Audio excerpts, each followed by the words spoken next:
దేశంలో అన్ని చేంజ్ అయ్యాయి, మీ నగలు కూడా చేంజ్ చేయండి. మీ పాత నగకు గ్రాముకి 150 రూపాయలు ఎక్స్ట్రా పొంది కొత్త నగలు తీసుకోండి.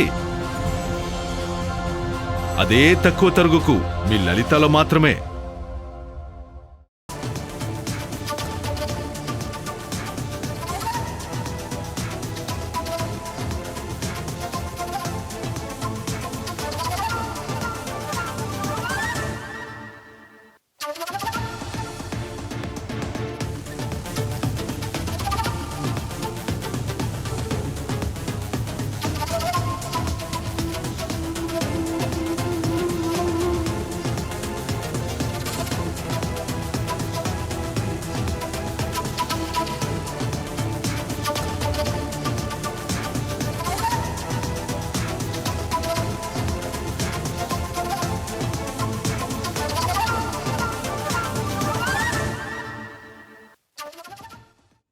బ్రేకింగ్ న్యూస్ చూస్తున్నాం. తిరుపతిలో ఏసీబీ అధికారులు ఆకస్మిక దాడులు నిర్వహించారు. ఈ దాడుల్లో మత్స్యశాఖ deputy director Reddaiah red handed గా పట్టుబడ్డాడు.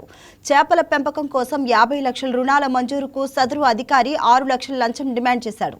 దీంతో బాధిత రైతు ఏసీబీని ఆశ్రయించాడు. అధికారికి 3 లక్షల లంచం ఇస్తుండగా ఏసీబీ అధికారులు పట్టుకున్నారు. ప్రస్తుతం మత్స్యశాఖ డిప్యూటీ డైరెక్టర్ అలానే డిప్యూటీ మేనేజర్ మరో వ్యక్తిని ఏసీబీ అధికారులు అదుపులోకి తీసుకుని ప్రశ్నిస్తున్నారు.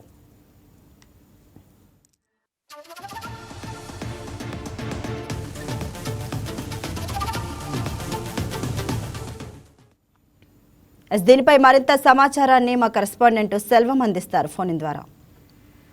సెల్వం, తిరుపతిలో అసలు ఏసీబీ దాడులు ఎలా జరిగాయి, మరి వారి నుంచి ఏసీబీ వాళ్ళు ఎంత అమౌంట్ తీసుకున్నారు, అసలు దీని గురించి మీ దగ్గర ఉన్న వివరాలేంటి?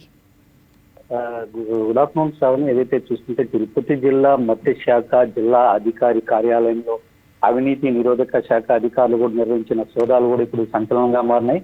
ఏదైతే ఏసీబీ డిఎస్పీ శ్రీనివాస్ ఆధ్వర్యంలో చేపట్టిన ఈ ఆపరేషన్ లో ఫిషరీ ప్రాజెక్టుకు సంబంధించిన సబ్సిడీ బిల్లు మంజూరు కోసం లంచం తీసుకుంటుండగా కూడా అధికారులు రెడ్ హ్యాండెడ్ గా పట్టుకున్నట్టు కూడా మనకు ప్రధానంగా తెలుస్తుంది. తిరుపతి జిల్లా చంద్రగిరి మండలం మల్లంగుంటకు చెందిన సుబాహాన్ తన భార్య పేరుతో కూడా ప్రధానమంత్రి మత్స్య సమృద్ధి యోజన పథకం కింద సుమారు 50 లక్షల రూపాయల వ్యయంతో కూడా ఫిషరీ ప్రాజెక్టును కూడా కూడా ఏర్పాటు చేశారు. ఈ ప్రాజెక్టుకు కేంద్ర ప్రభుత్వం నుండి కూడా 60% సబ్సిడీ, అదేవిధంగా అంటే సబ్సిడీ 30 లక్షల వరకు కూడా మంజూరు చేయాల్సి ఉంది.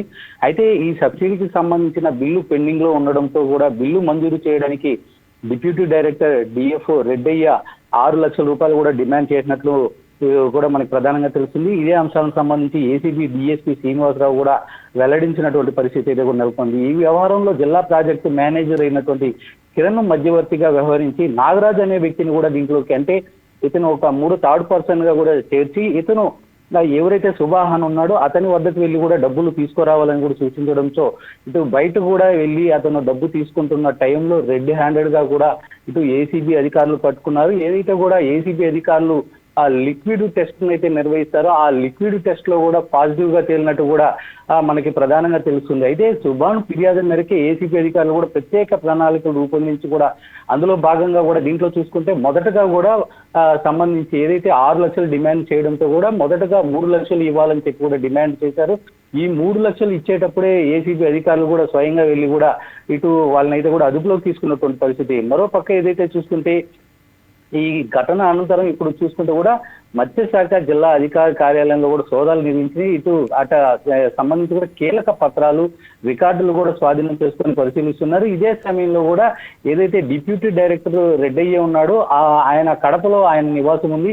ఆ ప్రాంతంలో అదేవిధంగా సంబంధించి నెల్లూరు ప్రాజెక్ట్ మేనేజర్లు కిరణ్ ఏదైతే కూడా నెల్లూరులో ఉంటారో వాళ్ళ ఇళ్ళలో కూడా ఏకకాలంలో కూడా ఇటు సోదాలు కూడా నిర్వహిస్తున్నట్టు తెలుస్తుంది. దీనికి సంబంధించి ఈ సోదాలు కూడా ఈ రోజు రేపటి వరకు కూడా కొనసాగే అవకాశాలు ఉన్నాయి. అనంతరం కూడా పూర్తి సమాచారాన్ని కూడా మీడియాకు వెల్లడిస్తామని చెప్పి కూడా ఇటు ఏసీబీ డిఎస్పీ శ్రీనివాసరావు అయితే కూడా వెల్లడించినటువంటి పరిస్థితి.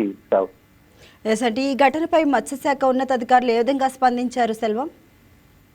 రైట్, ఇప్పటికే దీనికి సంబంధించి ఏదైతే ప్రధాన అధికారి ఈ భాగవతంలో ప్రధాన నిందితుడిగా కూడా ఇటు రెడ్ హ్యాండెడ్ గా దొరికినటువంటి పరిస్థితి. ఈ నేపథ్యంలో ఆ శాఖ సంబంధించి అధికారులు ఎవరైతే ఉన్నారో వాళ్ళకంతా కూడా గుండెల్లో రైలు పొరుగుతున్నటువంటి పరిస్థితి అయితే కూడా నెలకొందని మనం ప్రధానంగా తెలుసుకోవాలి.